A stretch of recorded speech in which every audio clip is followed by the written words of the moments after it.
Selanjutnya, persoalan bagaimana paradigma dalam penelitian autoetnografi ini.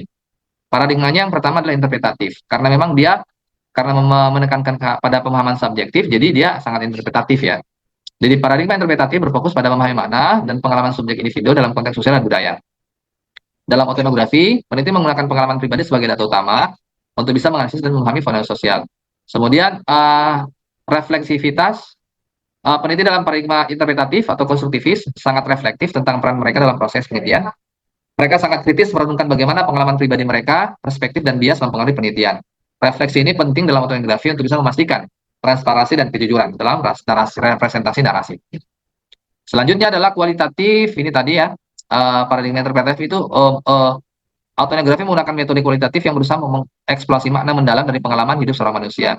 Pendekatan ini mungkin peneliti untuk bisa mengumumkan data lebih kaya, detail, melalui narasi pribadi, refleksi, dan analisis kontekstual. Nah, kemudian yang kedua, paradigma yang digunakan itu paradigma kritis. Paradigma kritis itu terbagi menjadi beberapa macam, yaitu transformasi sosial. Paradigma kritis bertujuan untuk bisa mengidentifikasi dan mengatasi ketidakadilan sosial, kekuasaan, dan penindasan. Autoetnografi sering digunakan untuk bisa menyoroti isu-isu sosial yang penting dan mempromosikan perubahan sosial. Peneliti autoetnografi seringkali mengeksplorasi pengalaman pribadi mereka dalam konteks kekuasaan dan ketidakadilan dengan tujuan untuk bisa mengungkap dan menantang struktur sosial yang menindas. Kemudian ada kesadaran dan emansipasi.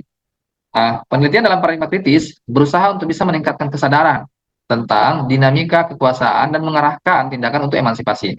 Autoetnografi memberikan suara kepada pengalaman yang seringkali terabaikan atau diabaikan dalam penelitian tradisional, sehingga membantu mempromosikan inklusivitas dan keadilan sosial.